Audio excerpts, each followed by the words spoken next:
हर्षवर्धन जी, Australia से। राधे राधे महाराज जी, आपके चरणों में कोटि कोटि प्रणाम।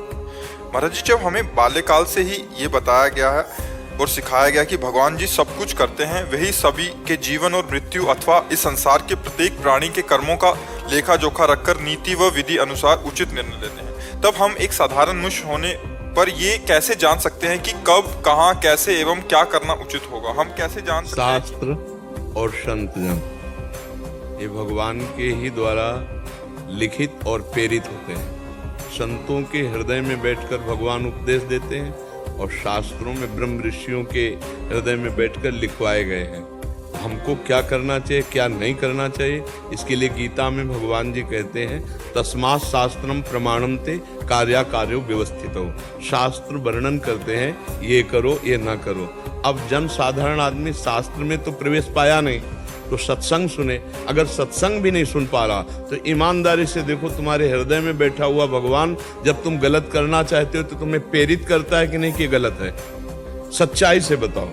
किसी शास्त्र में पढ़ो या ना पढ़ो, कहीं सुनो या ना सुनो, जब तुम गलत करना चाहते हो तो तुम्हारे हृदय में बैठा हुआ गुरु आपको प्रेरित करता है ना कि आप गलत कर रहे हो। आप उसकी बात नहीं मानते और गलत कर बैठते हो।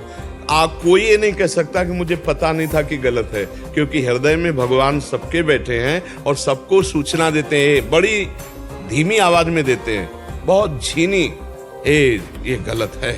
पर हमारी वासना इतनी प्रबल होती है कि हम उस बात की अवहेलना करके और गलत कर, फिर हमें दंड मिलता है। फिर हमें दंड, कोई ये नहीं कह सकता मुझे पता नहीं था। गलत का पता होता है। हमारी बहन को कोई गलत देखे तो हमें बुरा लगेगा, तो हम किसी की बहन को बुरा क्यों देखें? आत्मना प्रतिकूलानि परेशान समाचरित। हमारी कोई निंदा करे तो हमें बुरा लगेगा, हम किसी की निंदा क्यों करें?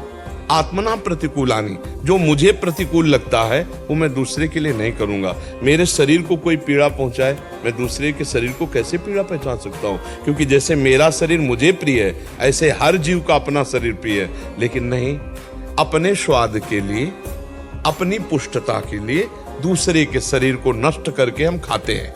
अपनी वासना पूर्ति के लिए हम दूसरी माताओं बहनों की तरफ गंदी दृष्टि देखते हैं। अपने हमारी जो वासनाएं हैं कि हमको ये मिल जाए, ये मिल जाए, उसके लिए, धन के लिए हम असत धर्म ग्रहण करते हैं। चाहे हिंसा करनी पड़े, चाहे घूस लेना पड़े, चाहे पापाचरण करना पड़े। तो ये सब बातें सबको पता है मैं गलत हूं, पक्का पता है।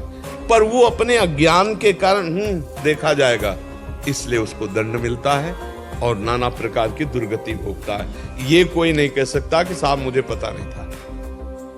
कुछ ऐसी सूक्ष्मताएं धर्म की हैं जो हो सकता है आपको ना पता हो, कि ये धर्म हो सकता है कि अधर्म हो सकता है निर्णय में।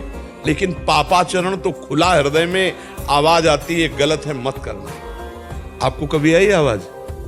आपने कभी सुना है कि ये गलत है मत करना? वही भगवान है जो तुम्हारे अंदर बैठा है, वही भगवान संतों के मुख से बुलवाता है, वही भगवान शास्त्र रूप में आज्ञा करता है। तो सबको भगवान आदेश करते हैं, ऐसा करो, ऐसा ना करो। अंदर से अगर हम उसकी बात मान लें तो हम दिव्य हो जाए। हम दिव्य हैं, भगवान के अंश हैं, हम दिव्य हैं। दिव्य हो जाए। पार्थिव में फंस गए, दिव्य पार्थिव में फंस गया, इसलिए दुर्गति को भोग रहा है। आप समझ पा रहे प्रभु? इसमें कोई तर्क, कोई संशय?